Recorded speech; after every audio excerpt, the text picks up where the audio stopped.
keep on doing what we're supposed to do. You're right. So you know, a lot of my elders began to drink. Yeah, my dad did. Yeah, my grandfather did and my father did. Yeah, my dad was a heavy drinker. He was a heavy smoker. He was a gambler. I mean, you know, he was. I describe because I'm his junior. I'm Elmer's junior. My son is the third, and my grandson is the fourth. Okay. Because I wanted to keep his legacy, his name. And I describe him this way. I said, you know, Elmer Sr. was a provider, a hard-working man. He worked 2 jobs all his life. He wasn't a lazy man. And you never saw him dirty. He was always clean. You know, we're talking about the 60s. You know, he was sharp all the time. Shoes. His machines, his automobiles were always pristine. And so he was a great provider.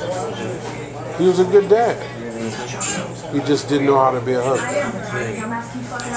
You know, and as I learned more about my grandfather, because I knew my grandfather, you know, he was about the same way. So I imagine it's probably a generational thing. You know, his dad was probably the same way. You know, they were farmers by then. My granddad was a farmer. They moved from Muskogee, Oklahoma to Omaha. We're from Nebraska. Okay, cool. From Muskogee to Omaha in the mid-1920s. And then my mom's family is from Paris, Arkansas. And they moved to Omaha in about 52. Okay. And then that's where my mom and dad met in the mid-50s. And the story goes is that my dad, he was about 6 or 7 years older than my mother.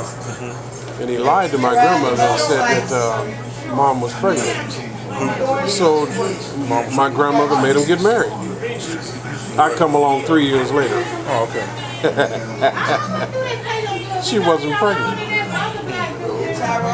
He just wanted that. Maybe. Yeah, because my mom was, she was very mature for her age, very mature. And you know, all of us grew up with street names, so hers was Red and his was Heavy. Okay. And so they got married. I came along in 59, and they were together until about 67, and he left. You know, and he left with a girlfriend. He moved to Minnesota, where his older brother was up in Minnesota, Uncle MJ. And so mom had filed for divorce. In 69, the divorce came through, and we moved from Omaha to Kansas City, summer of 69. You know, that was the summer of Woodstock and everything. Okay. Good year. Yeah. And we were there until we got the news that he had passed away. He died December of 72, 39-year-old man. Pancreatic cancer. My grandmother passed away in her late 70s. I didn't know it affected women. You know, it's really was a man thing. Yeah, she lost a lot of weight. And so then we finished off that school year, 73, summer of 73, we moved back to Omaha. And then in 76, I met my wife. March of 76. I've never forgotten a birthday or an anniversary. And so before I got married, I told the Lord, I said, if I ever, because my dad was very abusive. That was the other part of it. He was very abusive. So he didn't know how to deal with his trauma. No, he didn't. Right. It came out in the form of corporal punishment. There you go. But the weird thing about it is that he wasn't abusive to us. He was just abusive to her. And so I told the Lord, I said, if I ever raise my hand to strike my wife, I want you to kill me. Straight up, kill me. That was 44 years ago. I'm still here. I'm going to borrow that prayer, but I'm going to change it. I'm going to say, if I ever raise my hand to strike my wife, Let me hug you instead and let us make good love every time. I like that. I like that. I was so desperate and serious because I saw and heard the abuse. Yeah. And the old adage is that you grow up and you become like your dad. And I didn't want to be that part of him. Right. And the second vow I made is I would never do to my children what my dad did to me, and that was to abandon me. Abandon us. You can ask my oldest son is 42 years old. They don't know a single day without their father. Not one day. They're all here in the area, and their families. We're all close together. I respect that. My youngest is 39. He's a police detective. He's got a wife and 4 children. My daughter's a teacher. She went through a horrible divorce. And I still love the guy. Because my mother taught us she didn't teach us to hate people. And my oldest son has a wife and 3 children. He was a Marine, well, still a Marine. Once a Marine, always a Marine. Always. Hoorah. And they'll correct you too. Yeah. I respect So that. you always a Marine. Drop down and give me 10. That's it. He's been out about 10 years. He's in the Carpenters Union. He works with Alvarez and all those companies. Cool. And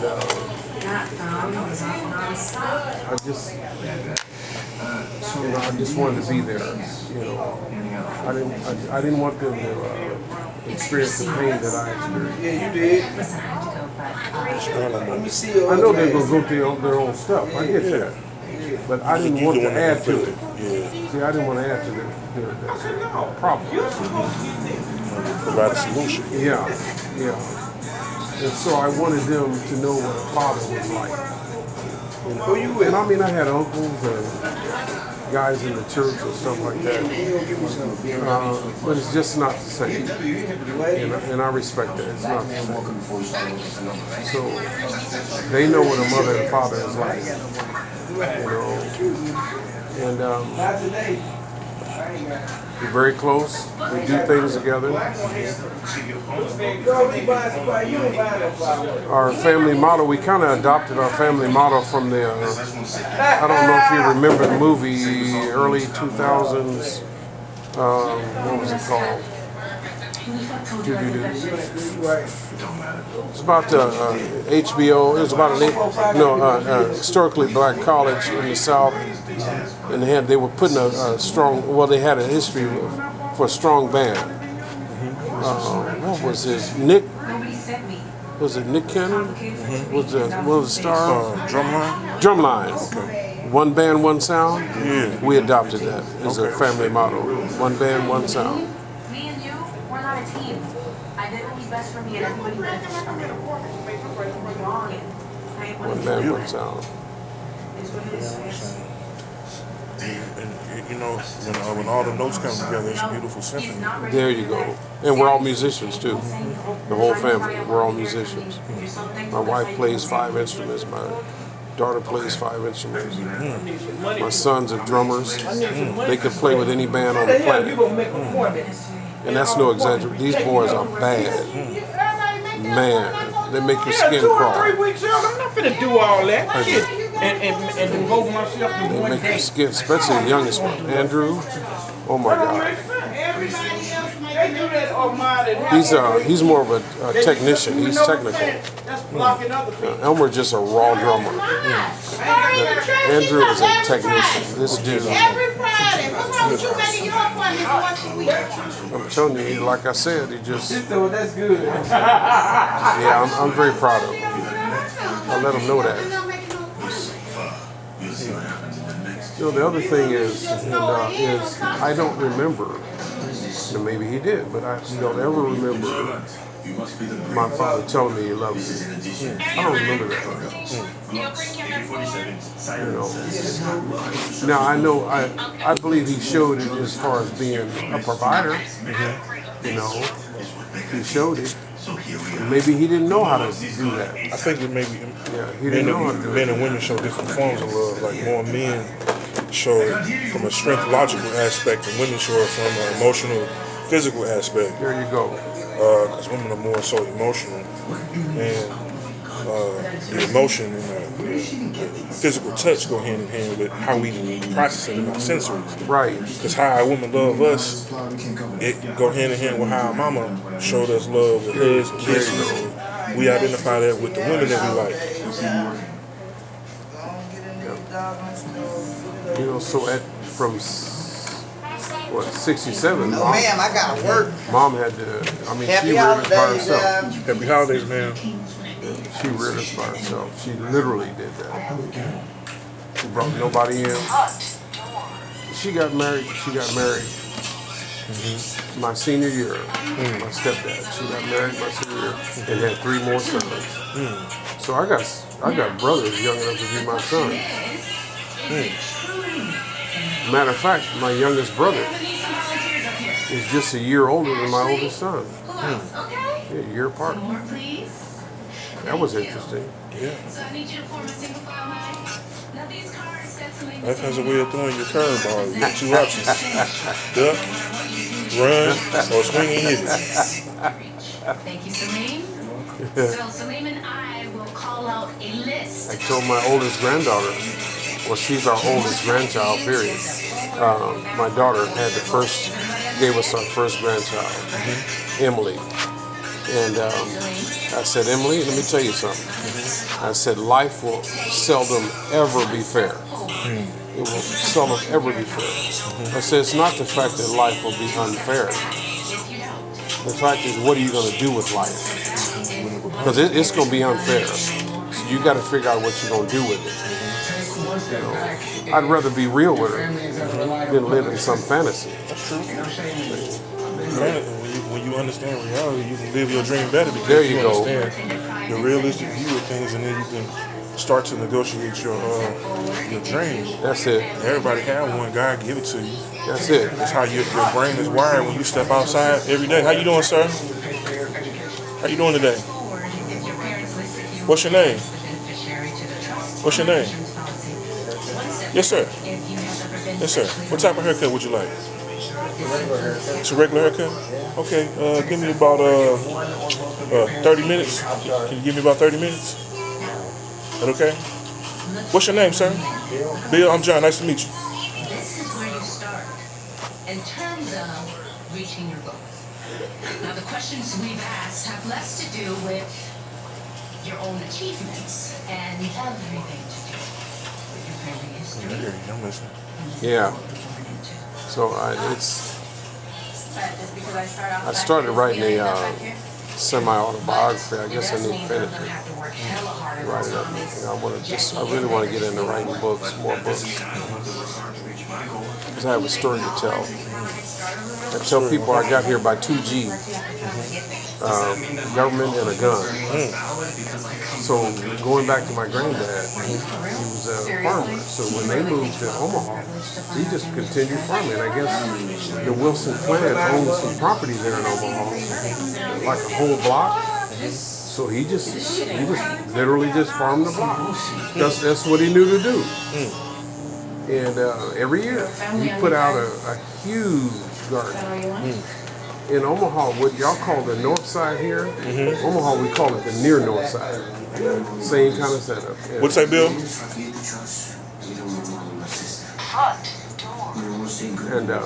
And so he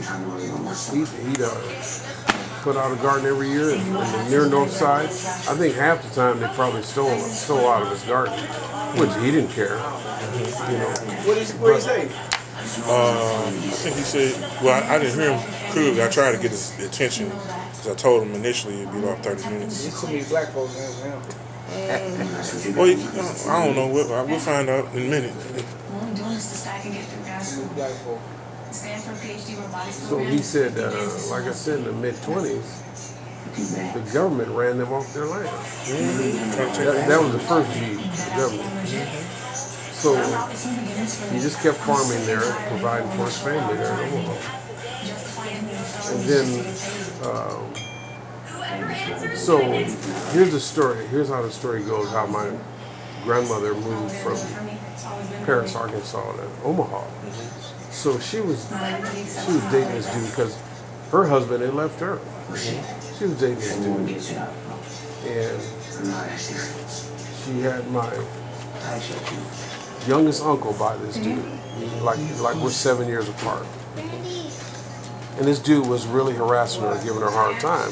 And her brothers found out about it. Now, we're talking about the Jones and Cheney clan. These are folks you don't mess with. These folks were quiet and very dangerous. They got wind of it, and so three of her brothers, they got them. We're talking about 52, so they were driving. Your mom's brothers? Yes. Okay. So they driving these You a big Wilson, old. but you come from the Jones. Yeah, my mom is a Jones. Okay. My dad's a Wilson. So they get in their big old cars and drive, three of them. They drive down from Omaha to Paris, pull up on the property. The story goes, Uncle Philip gets out, and they all carried pieces back then, you know. They all carried. Man, took the road with I'm telling you. Jeffrey taught you something. He gets out, he puts the pistol to the dude's head, and he calls out his sister's name. Now, my grandmother's name was Bertha, so they called her Bert. He said, Bert, get your family and your belongings in them cars now. She didn't argue with her brother.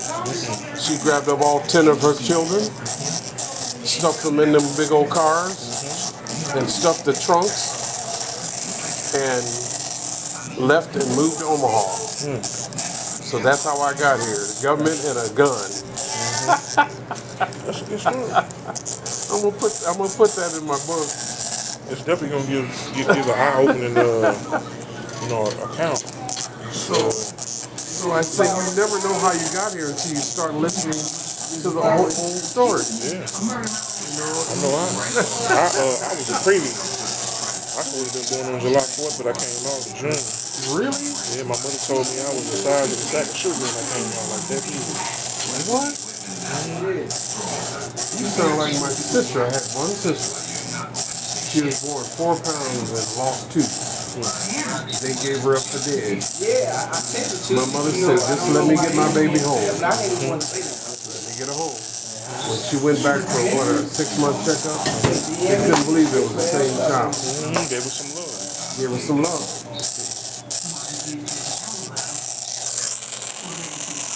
And my uncles, my mother's brothers, like I said, we all grew up with nicknames. And mine was, they called me brother and they called me reverend. Because mom always took us to church. I mean, literally, she always took us to church. And so they didn't realize what they were speaking over my life. You know, I became a minister, then I became a pastor. I've been a senior pastor since '93. I've been a minister just about all my adult life. They were speaking into my life, and they were teasing me, but they didn't realize the power of what they were saying. You know? Power of the tongue. Yeah. A little rudder that navigates the ship. There you go. There you go. Most powerful instrument on the body. The highest, most consistent returns on Wall Street.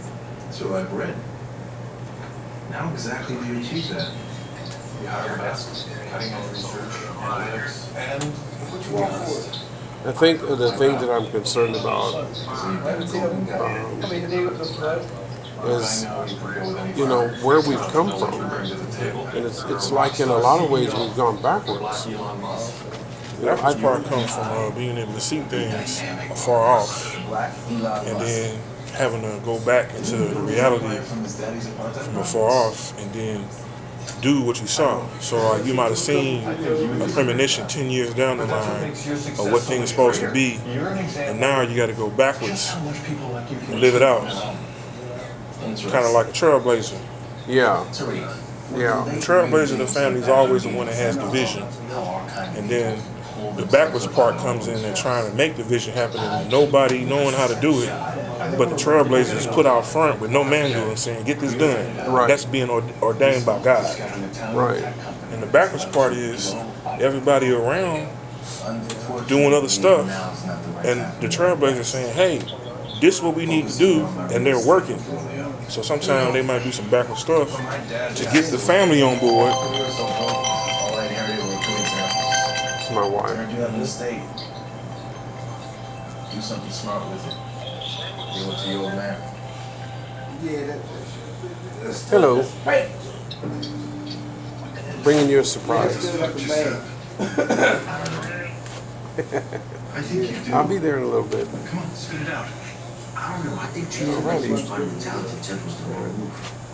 What are you talking Well, I was referring to this as a people. It seemed like we were at our apex around the late 60s. We had national leadership, we had this and that, and they start killing off our national leaders. Okay, then, now let's talk about why they did it. Oh yeah, we know why. It's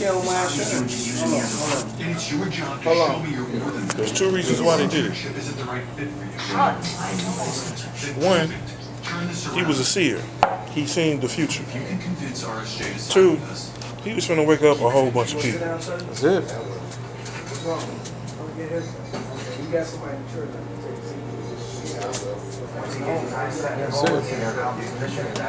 You know what? A lot of people don't know is toward the end of King's life, him and Malcolm X started to come together on some issues. And at one point, I guess he said, "You know what?"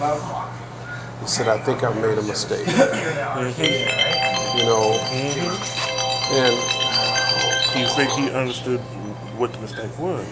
Everything okay? yeah, You want to invite me in? Well, that's what can do. Not bad. Yeah. no, not yet. She'll text me.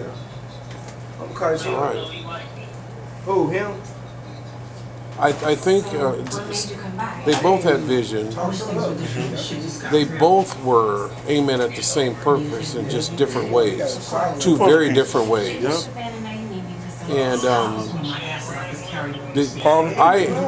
I agreed with Malcolm on a lot of issues except for any means necessary. That's the only part I didn't agree with. But I understood his heart. Trying to get it done. Yeah. Like, we're not finna make no excuses. We finna get Right. something. We need to get it done. And there's no reason. We're some of the most powerful people on the planet, but we were told otherwise. See, we believe a lie. We still believe in a lie, and that's unfortunate. We still believe a lie. We're still in a large part. I'm speaking in general. They're still keeping us on the plantation. Slavery never left America. It just morphed. It morphed. It never left. And the proclamation only freed the Southern slaves. See, that's the other thing that we're not told.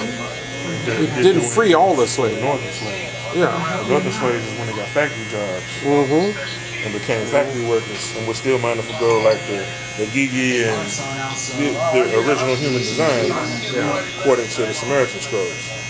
And here's the interesting thing.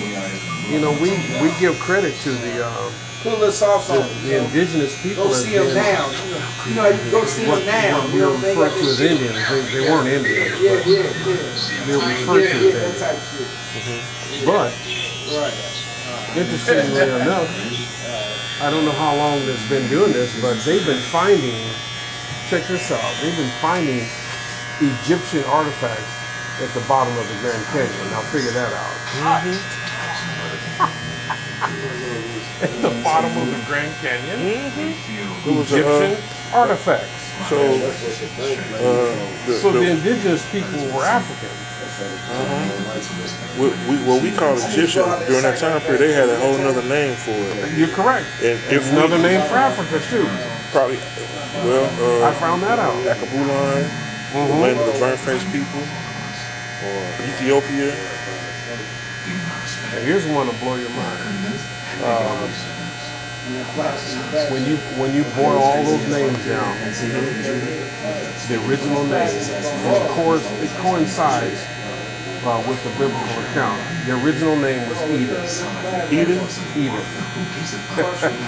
Eden. E-D-E-N. Yes, the Garden of Eden. Okay, It's Africa. yeah. Because there's 4 rivers that are connected. There you go.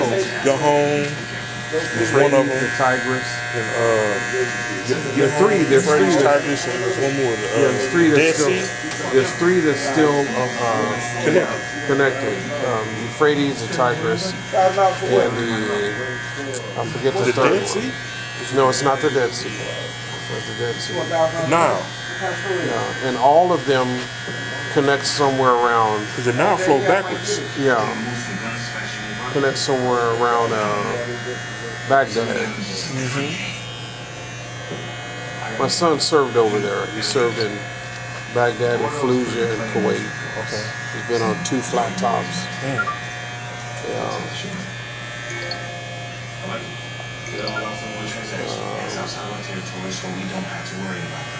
So I find it interesting, you know. I tell people, I say, listen, I was born in this country, so I'm a Native American because I was born here. I said, but my ethnicity is all over the page because we're also Cherokee. My people, Wilsons are Cherokee. Okay. I'm Black Foot. There you go. I'm Cherokee. And see, I've got the paperwork, and what I need to do is just go ahead, get the blood work done, so that I can connect the blood work with the paperwork, so I can knock on Uncle Sam's door and say, okay, yeah, do what you promised to do. See, they don't want us to know. I hear it. See, exactly. Because then they're going to owe us some money. Tons.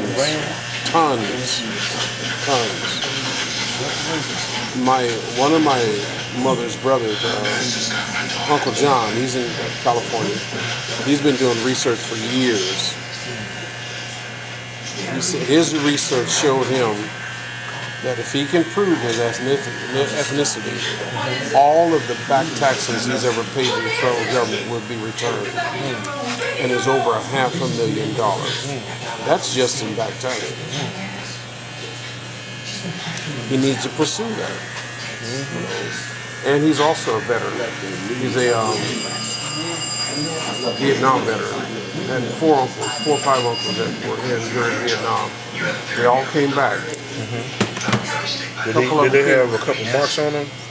A couple of them came back a little strange. Orange? Yeah, Uncle Guy, he had Agent Orange, and it took forever for Uncle Sam to acknowledge that. Forever. I had an uncle that was affected too. He was a Green Beret. He was a Oh my! medical doctor.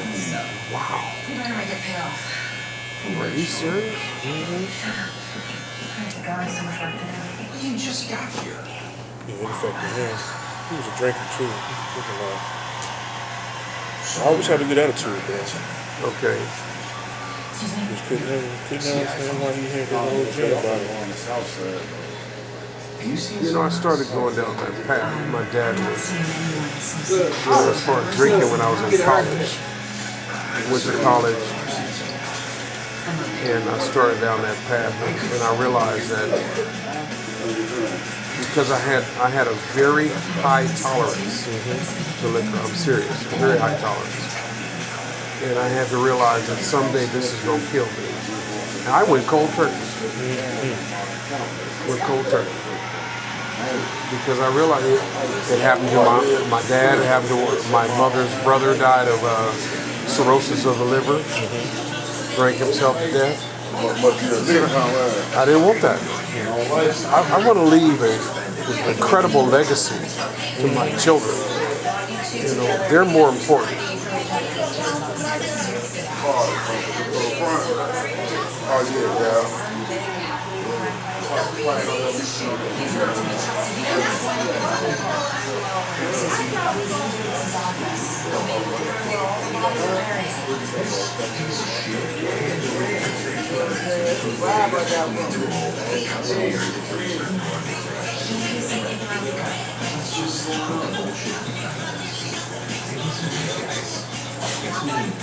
Are you from St. Louis? Yes, sir.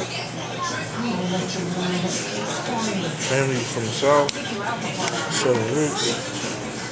Family dispersed. My grandmother had 2 husbands, white hair, and pinks. Like he was Kinlock, base was military, and he was Crossbow Village. Oh, Kinlock.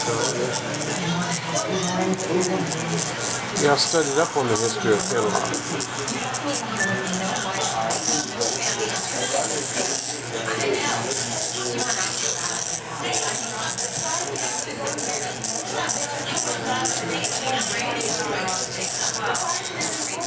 I think Kinlock is getting ready to get paid. I hope so. 'Cause a lot of their land is people telling the story. And it's land that people got moved off of that they really owe money for. So I guess the airport in St. Louis City has been trying to kill Kinlock Yeah. 3 times, because I know people that's working in the government there. Tried to kill Kinlock 3 times. You said, Yeah, I would take more off the side. Well, the higher up. but you said you wanted to shape it Yeah, a little bit yeah. more. I want to take this down on the side. Take it down. You may have to take some more off the top. Yeah, I would take I it would. off the top. Yeah, I wouldn't I mind. wanted to be sure about the shape. Okay. Yeah, I'd take more off the side. Get it closer. Take it down. Yeah. Closer here, up to here. Yep, all the way up, yeah. All the way up. And then take some. You can go ahead and take some off the top too. That'll work. So when they built all them huge buildings over there, they went through 20, 25 years tax abatement. You know, and so Kinlock didn't get a dime in taxes. All those plants are over there. They getting ready to get paid because those abatements are expiring. And I just estimated just one. Take a look. Like this over here, like this. Yeah, Yeah, okay. yeah. And just one of those companies Kinlock would have been bringing in millions of dollars a month Or more. You know, Kinlock ought to be like Ledoux. It should be. Well, at one point in time, it was like that. I mean, Yeah. It was more so predominantly black. Yeah, it was Farmers. It was all black. You had police officers. My great grandmother was one of the police chiefs. There you go. And she was an alderwoman. A councilwoman. She was a councilwoman. Wow.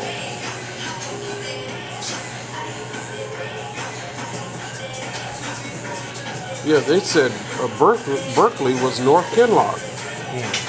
Yeah, all of Berkeley was Kinlock. Hey, how you doing? You be nice.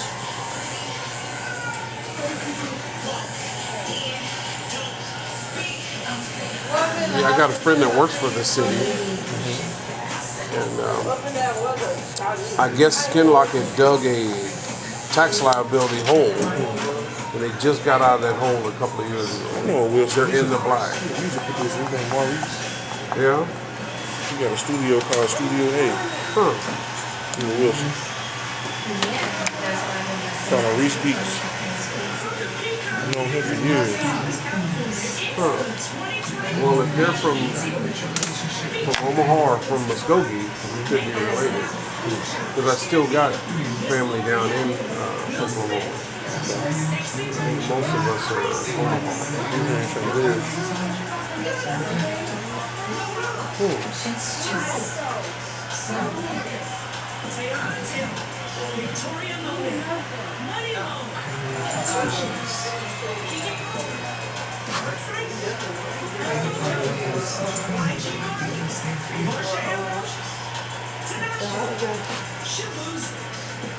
Send me a copy of the partial fingerprint report. That's it.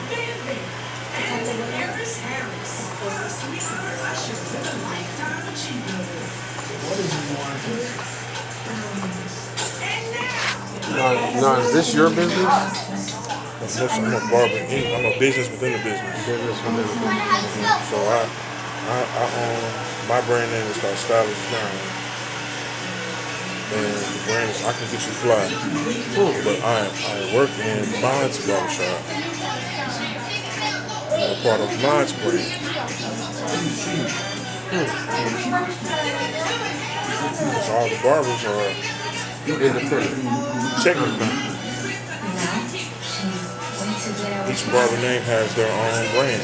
Okay, that makes sense. I have his brand, I have my brand, he has his brand, Suave got his brand. Even the stylist that Kiki got her brand, but we're all brands under the brand.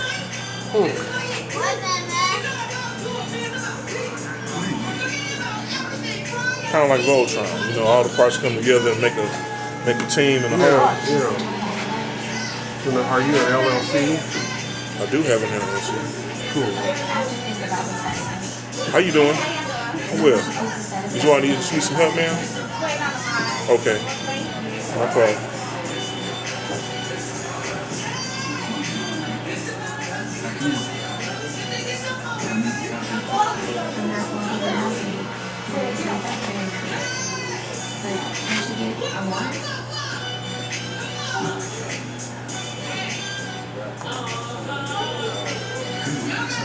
I like bringing people together. Yeah, I like that too. Dr. King, he said, I think I made a mistake. The mistake that he was talking about was integration.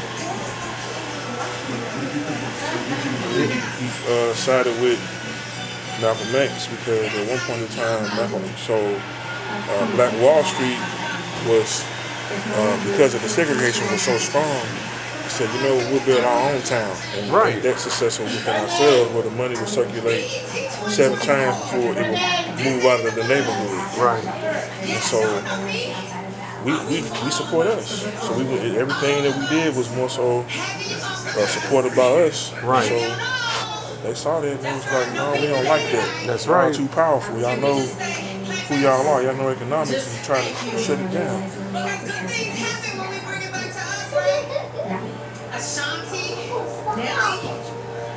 Now, you speaking of Rosewood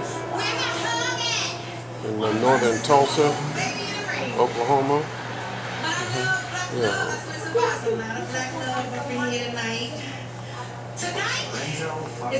Well, now the experts are suggesting that we were better off when we were segregated. Probably important to have our own because they weren't worried about us what we got because they was worried about us not being over there where they were.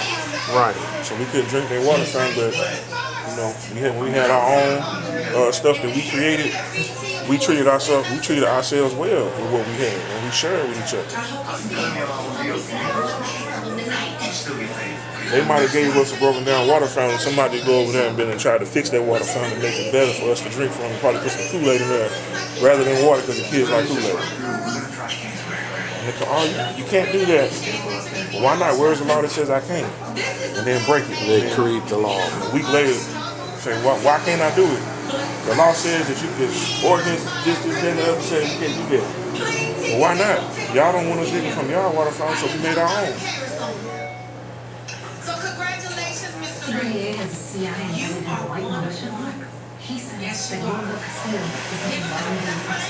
It's interesting you say that because some of the first gun laws was actually enacted to keep us from owning guns. And our people don't know that. Parent take their families and they can put the strange fruit, spaghetti baby, and put the cross in the yard, burn it. That burning cross is really, it's like a spell, really. It's an evil gesture, but it's really a spell. Because think about it. When you set a cross on fire, what's that fire represent? The fire represents the etheric body that Christ ascended with. Because when he died, he said, Eloi, Eloi, Sabachthani, why have you forsaken me? The separation from the body and the spirit body, he ascended. His physical body died, but his spiritual body ascended. And that flame, like they say, the Holy Ghost fire, that etheric body, that flame body, when they set the cross on fire, that cross, that fire, when you look at it, it's supposed to represent the fire of God. the altar, the flame of God that never extinguishes that flame. That's one of the hottest flames. They really, every time they did that to us, they was cursing themselves.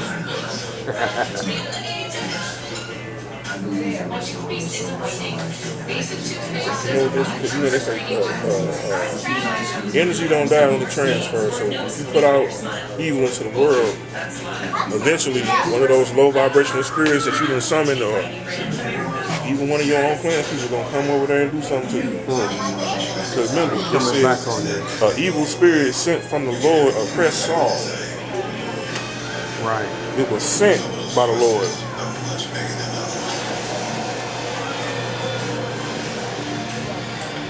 I just have a different way of seeing things after analyzing it for so long. BET Plus Essential. All the premium platforms that you know now starting at $2.99 a month for the first 3 months. And the crazy part about it is they actually felt like they was doing God's will by doing that kind of stuff. Probably makes heaters and all type of other stuff. Yeah. Not knowing that We built civilization exactly. way before the Europeans did anything. They took the information from Africa during the conquering of Africa. It's still stripping Africa. And now, you know who's really involved now? China. Oh yeah. Well, you know, I like it's some things I like about it and some things I don't. I like the fact that there's now Shaolin temples and there's a lot of African men that are being trained in martial arts because I'm a martial artist myself. I like the fact you could become very spiritually wise and open all your energy gates and practicing martial arts and having self-discipline and knowing how to protect yourself. So that's the military right there. China coming to Africa is really Africa's military changing. It's almost like they're merging. They're siding. They're coming to do the work with the airport, but they're gaining military strength from Africans because they're teaching them martial arts, and all those schools that are under their ranks are going to be a part of their army. So I believe that we're going to have some sort of treaty or some sort of relationship with China.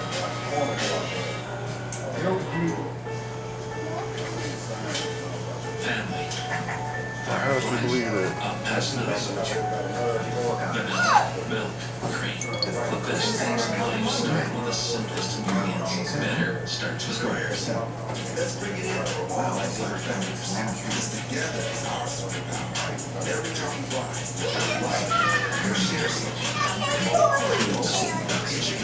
Okay, hold on. Let me count the money. What taxes? That's something That's something amazing. That's something Definitely straight.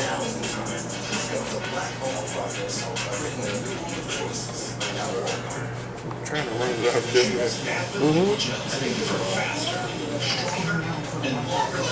Without making the 2 boxes. Right.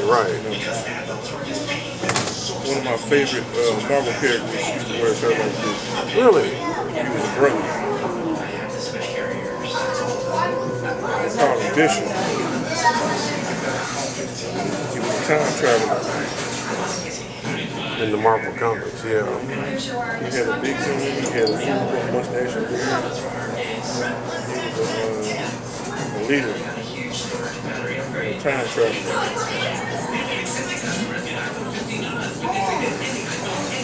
You realize most inventions were created by us? Most. Most of your modern conveniences was because we got tired of working hard. We figured a way of working smarter, not harder. See, but when we do that, we're called lazy. When they do that, then they're called imaginative, and talented, and creative. We're called lazy.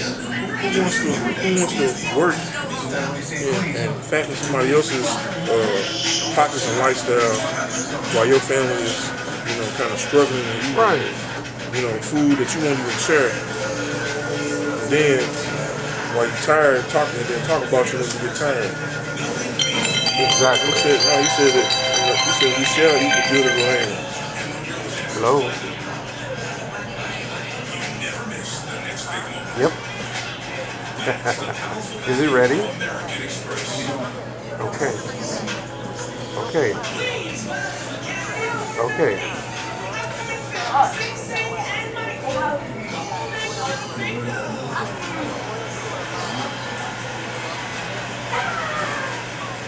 Okay. All right. Thank you. I'll see you in about 30 minutes. Okay. My car's ready. I had to put it in the shop.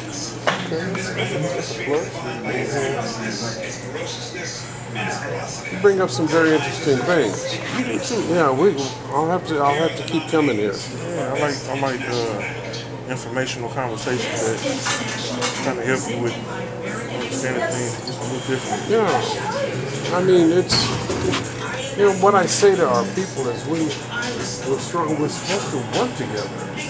You know, it's like if I can get you all up in your feelings and emotions, then I mean I have seen white folks literally hate each other, but for profit they can lay that stuff to the side and they can say let's go make this money.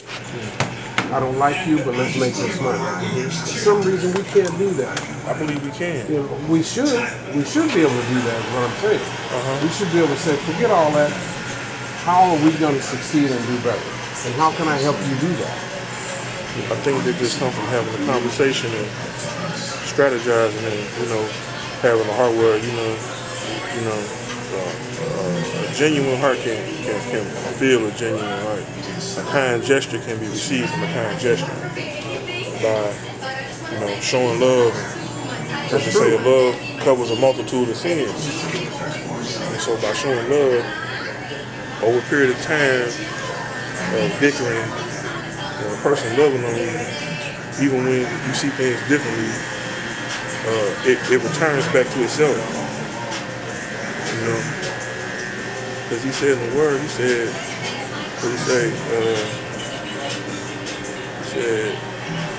two things. He said, my sheep know my voice and a stranger they will not follow. Right.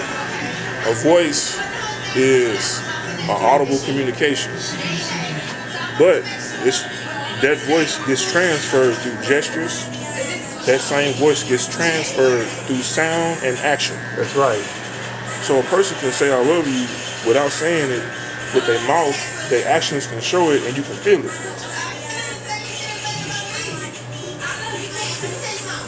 And the universal law says that which you sow, you shall also reap. So if you're a person that's going around showing love, you're going to also reap that. I tell people that's not a negative statement. It's a neutral statement. So then you just... It's an agricultural term. Whatever you sow, you reap. You put the seed in the ground. You put corn seed in the ground, you're going to get corn. You know?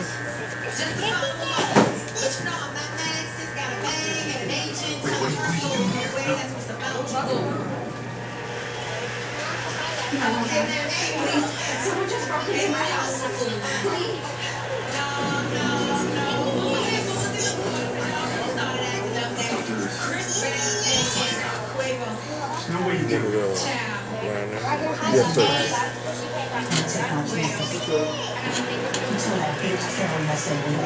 Was at a basketball game one time because my oldest son was playing in the league.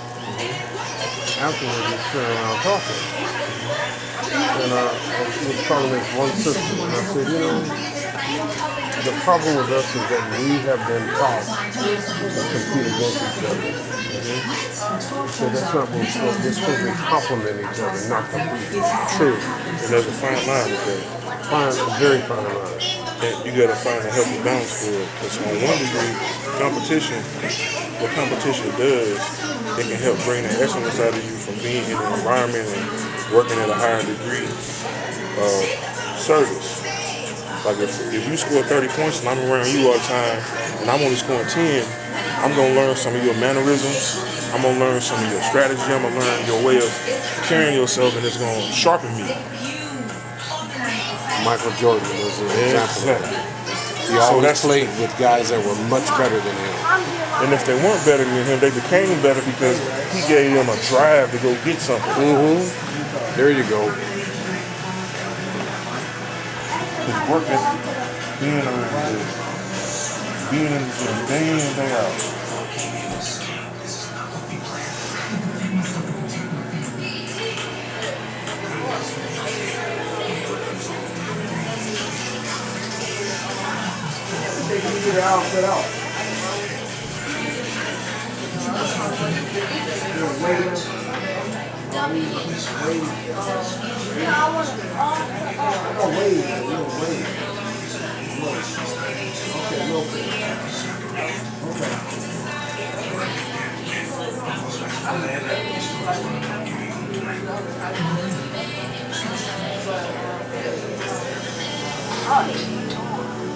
So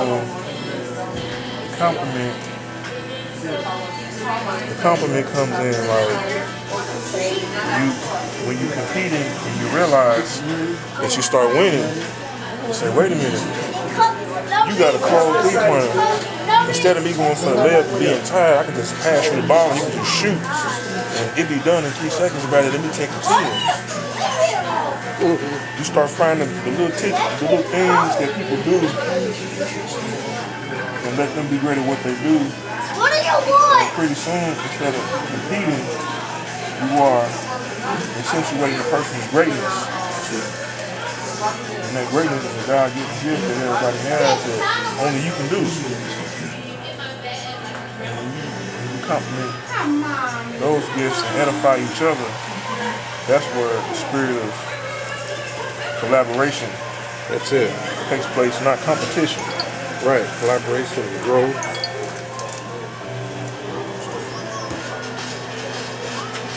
And it's a blessing. Yes. See, I'd rather bless you than curse you. Right, because if I curse you, I'm cursing myself.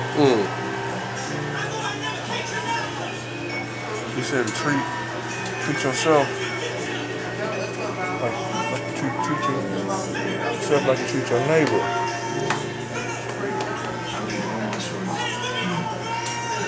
Remember how you treat yourself.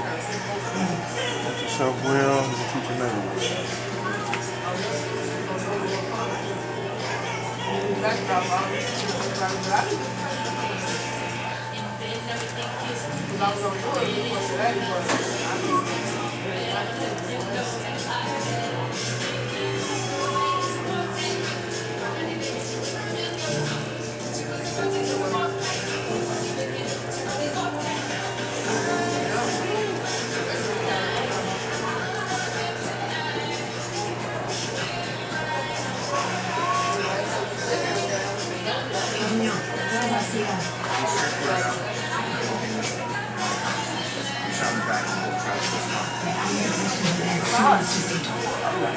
How you doing, ma'am? You need some help? Yes, ma'am. Okay, no problem. We'll be right with you. Just have a seat.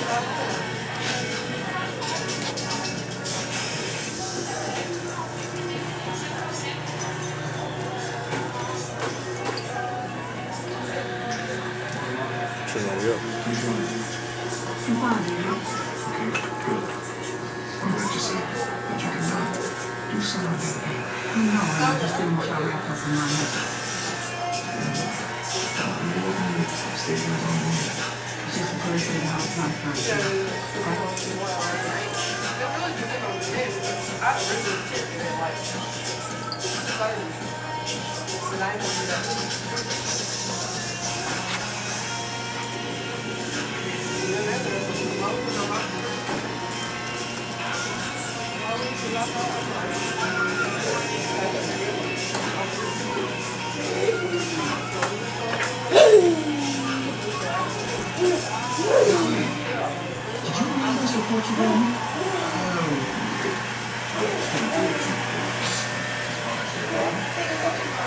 Said the versatile state president Washington was found as Zeke's sponsor.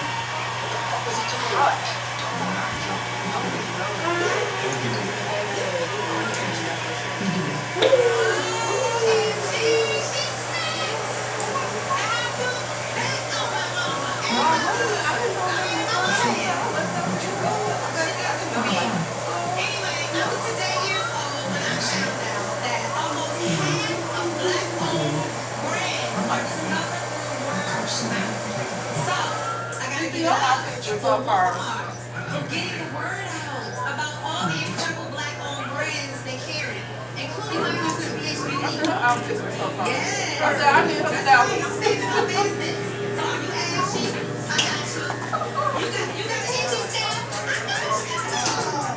You can find all my products at Walmart along with many other top-tier black founders and creators.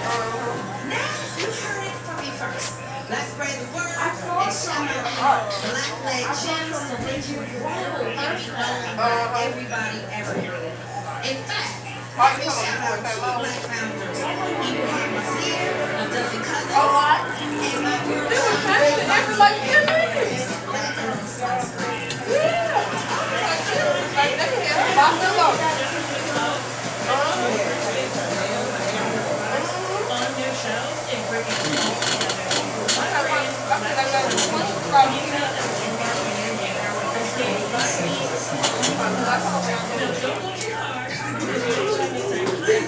I like those.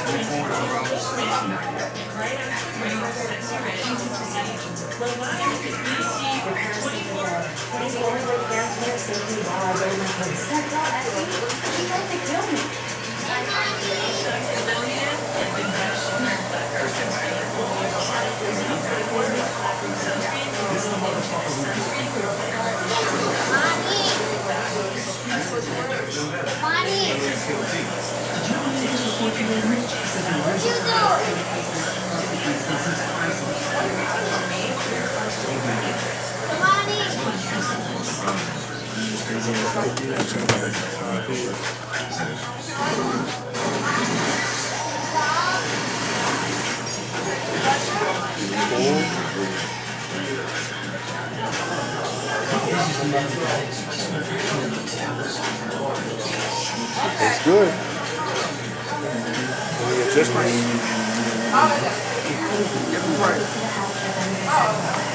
Hey, Maj, she got no right there.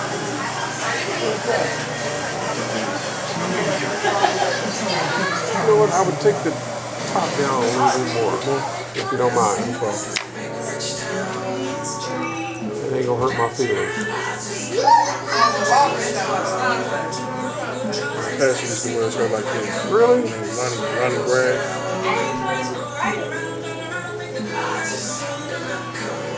He said to go all the way to the back. On the left. I'd like to get with you. I'd like to talk about some things that really been on my heart.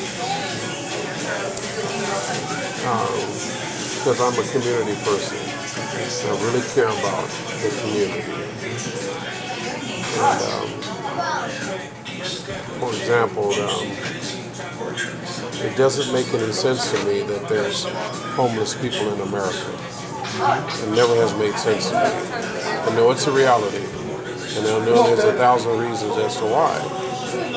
But it's like if we purport to be the land of the free and home of the brave, and we're supposed to be one of the richest nations in the world, and we tout all this stuff.